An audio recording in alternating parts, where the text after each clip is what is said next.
Hi, everybody. I'm Leanne. And I'm Helaine. Welcome to Step Into Next, where we move together from what was to what's next. In both business and life. Yes, and we're doing life right now. We are. I have some things to say about your life. Oh, Well, not okay. your life exactly, Good but things? yeah. Then I'm available to hear them. Thank you. Okay, you're welcome. I always have good things to say to you, too. I know, which is why I keep showing up.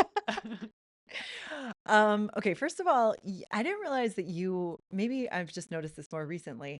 You're really fashiony, fashion forward. Like you have some great style that it's like this low key secret that Oh, I'm thank you. discovering. Well, part of it might be that when we spent a lot of time together in person, I was always in workout gear. Totally. And Okay. so now when we see each other, I am not in workout gear. Okay, that's fair. Because what you're giving today is hunting wives. Wow. This like Is very that a compliment? I think it is. glamorous Texan woman vibe. Glamorous Like Texan for woman. anyone not watching, you're wearing this awesome suede jacket with fringe on it. It Can I has borrow full that fringe. sometime? It's Anytime. really cool.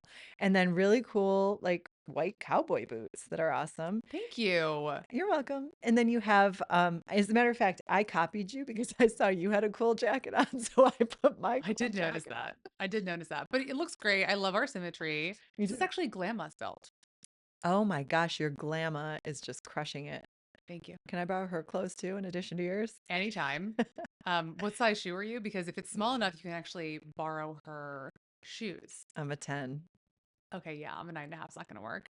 And I tried for a long time to think how I could get my 9.5 shoe into an 8.5. Find it.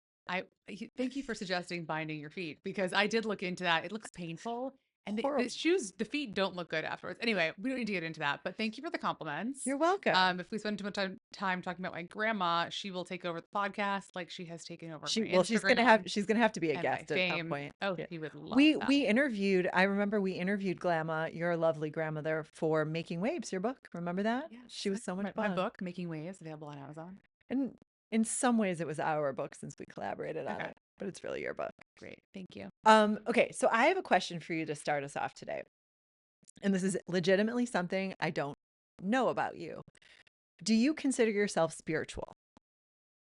Ooh, okay. That's a intense question Okay. for the morning, Well, but I can wing an answer. go ahead. Or I can tell you why I'm asking, but I'll tell you why after. Yes, I think I'm spiritual in the sense that I believe in there's something that is pulling and pushing and directing life. And I think that that has come with age. Mm, But yeah. that's a hard question for me to answer. Yeah, I'm always truly I thought of this because I was like we talk about different books and things and meditation and all that, but I've never actually explicitly asked you that. Because here's what I was thinking about. Like today we're talking about when you're especially when you're in that in between space between one big thing and the next thing in your life. We And seem to talk about that a lot, huh? we sure do. It's called step into next. You know what I'm saying? Um, no, but seriously. What? Did you have coffee today? Because I don't know what's happening I've over never there. had a cup of coffee in my entire life. I've You, tasted coffee. are you kidding me? No. This is extremely disappointing What do you mean disappointing? Why is that so bad? because coffee is like the gift of the gods. It could be argued in many cultures that tea, which is my drink of choice. Oh, now you're bringing other cultures into this too to back you up of whatever you're going to say. Yeah, Okay. So then now if I say anything against it, I'll be canceled. totally. Yeah, I see your strategy. Keep going. No, I'm a tea drinker. Matcha. I got into matcha in LA because it's on there's a matcha place on every street corner, and I got real addicted to matcha. Wow, this is So very upsetting. it's ceremonial matcha. I mean, but coffee is also ceremonial. That's true. There are so many different. It's funny, you think about coffee, there are really so many different beans and versions of it. So Totally. I don't know what the draw is. It's not for me. Okay. Okay. I'm not Can I go back okay, to our but spirituality yes, I could question? use a cup of coffee. Anyway, so we're talking about, the space in between one thing and the next in any capacity in your life. And I know when I have been in that space, which I have many times, I have sometimes felt sitting there like, oh shit, I'm really behind. Like I'm Mm. Oh yeah. I'm not where I want to be. I'm too old. I'm too young. I'm too this. I'm too that. Like, Oh yeah. and that's like a real it really bums me out when I get in that position. So the reason I asked if you're a spiritual person before is because I'm like, do you believe in divine timing? Because that's what everybody, all the experts and gurus out there say, believe in divine timing, and that means you're always exactly where you're supposed to be at any Totally. given moment. Yes. So you do. I do believe in that, Me but too. it's recent that Same. I've been able to get there. I think it Mm-hmm. comes with a little bit of searching for that. Mm-hmm. And I've done enough interesting creative things this year, and I've met a lot of people. I've gone through a lot of processes. Mm-hmm. I've gone on a couple of mushroom journeys, that like really kind of help you stay in that grounded space of, okay, I'm going to like the surrender experiment, which we talk about on Mm-hmm. every podcast episode now, which is totally We're fine. so surrendered. That is basically, do you believe in divine timing? Yeah. It's all the same thing. We're basically just saying, like, can you somehow relinquish control? I think that that's what spirituality is. I think that that's what so many people grapple with. I don't want to get into religion because I have a very complicated relationship with that, and that's a different Don't we podcast. all? Yeah. Yeah, but I really do think that having a grounded element of spirituality, that there's just like there's something else, helps you move through some of the more challenging things in life. And even if it's just like a thing that helps you move through, God bless, pun intended. I literally was gonna be like, that was amazing, but you meant to do it. Okay, cool. If it were me, I would not have meant to do it. Um, yeah, that's interesting. I really like the idea of kind of using spirituality as a metaphor for just letting go of control, because that's it. That's right. Going with the flow. All those things are so similar. So I do love that. Um, but I just feel like a lot of people, like, what would you say very tactically to somebody who's in that space in between and does feel like, okay, we have a lot of listeners we've been hearing from, who like got married, had a couple kids, and now they're re-entering the workforce. So they're in that space in Or the dating between. force. Yeah, or the dating force, or whatever the Big next chapters thing are ending, is. Yeah. big ones.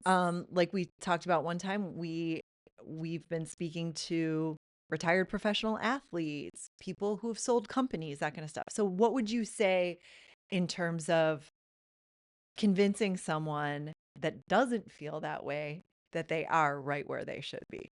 Well, I don't believe in convincing people to Okay. do things. Fair I think enough. Mel Robbins told all of us to let them. Ooh, a good one. So I don't think that, but I do sometimes feel like when I'm connecting with people and if people are gravitating towards like a certain energy that I'm bringing, and then there's curiosity around like maybe it's what they're gravitating towards is my confidence in sitting in the gray area, which, didn't Mm, exist months ago, mm-hmm. then I think it opens up the door for sharing some of the things that have worked for me over the past little bit. Mm-hmm.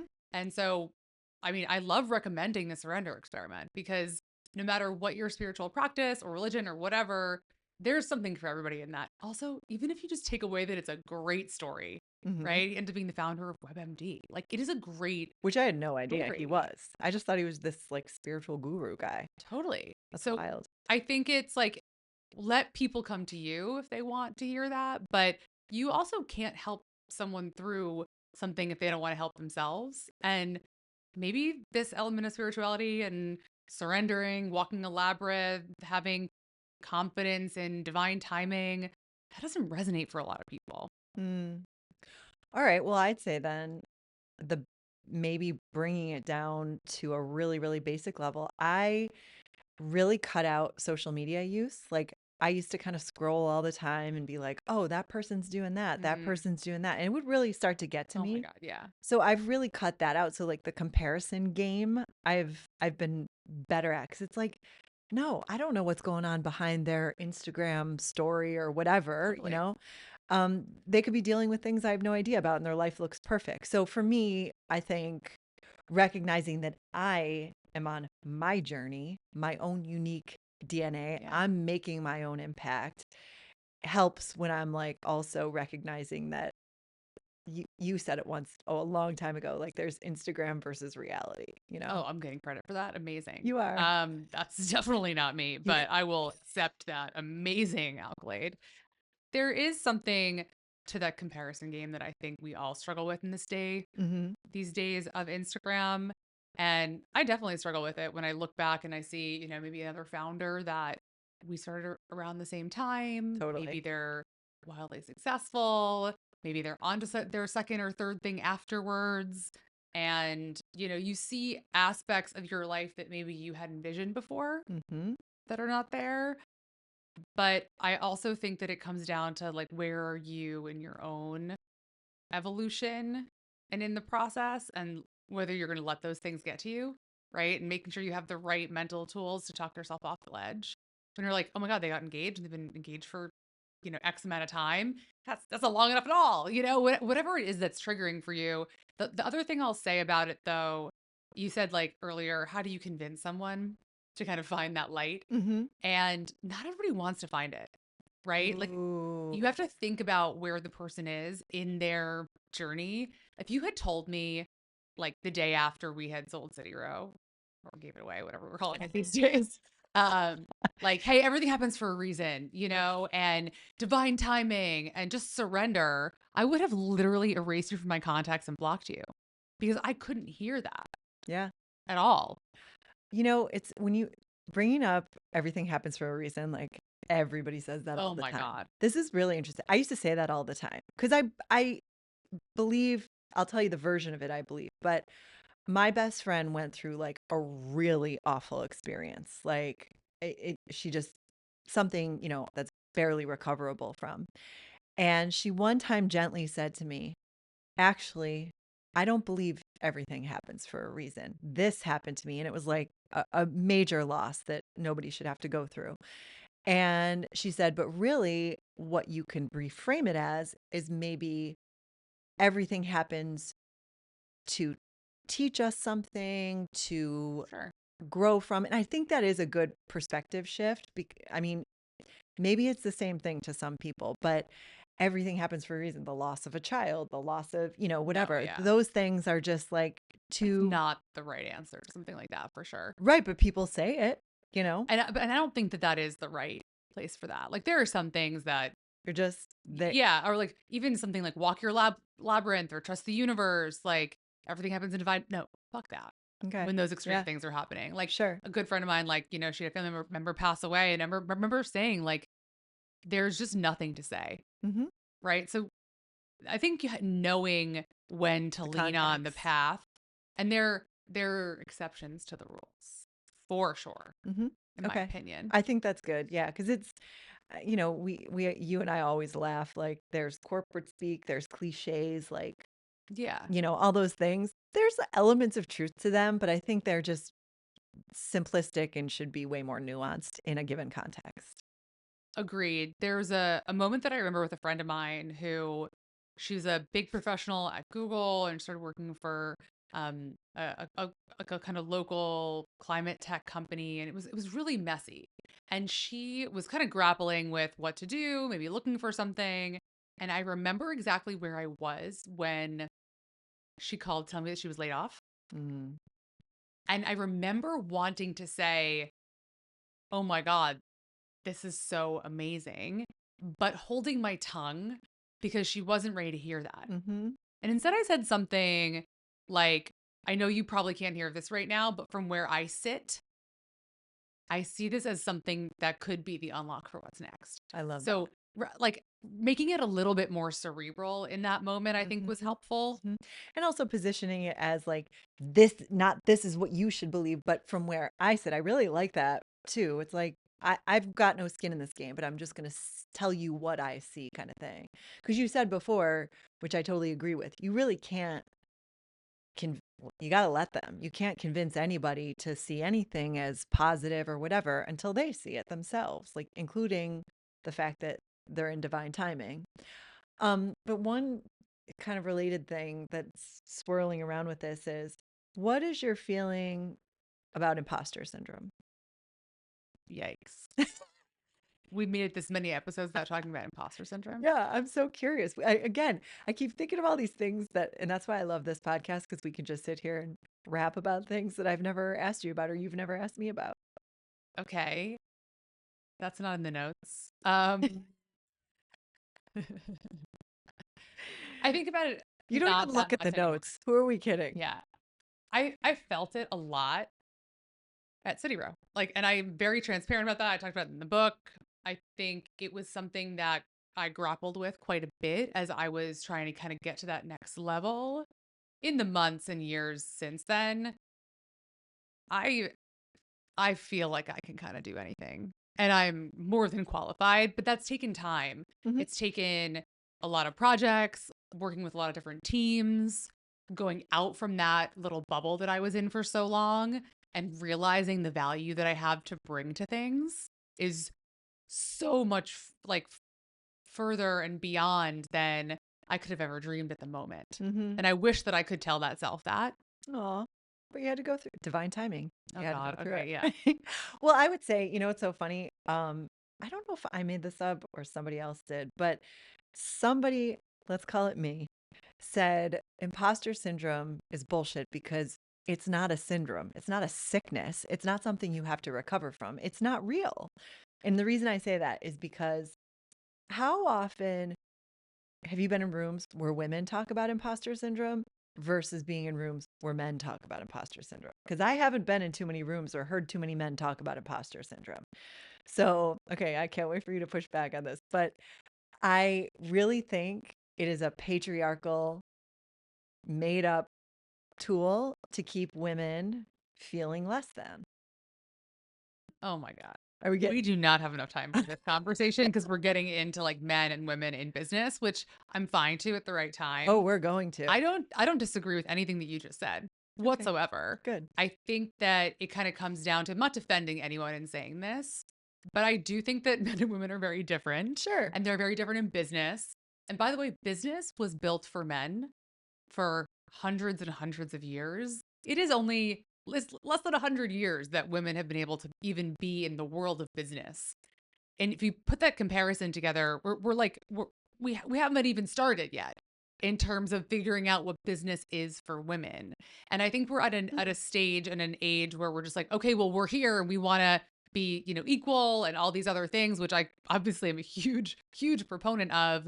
And yet, and yet, this entire ecosystem was built for men. Mm-hmm. And so and we are different. We are inherently different. I see this a lot in early stage investing and in founders and CEOs and there's a reason that, only 2.5% of funding from venture goes to women. And I hate that, but also when we look at why, it's because inherently there are certain traits that make it a little bit more you know, appealing for men to sit at the helm and tell you why it's going to be $1 billion business.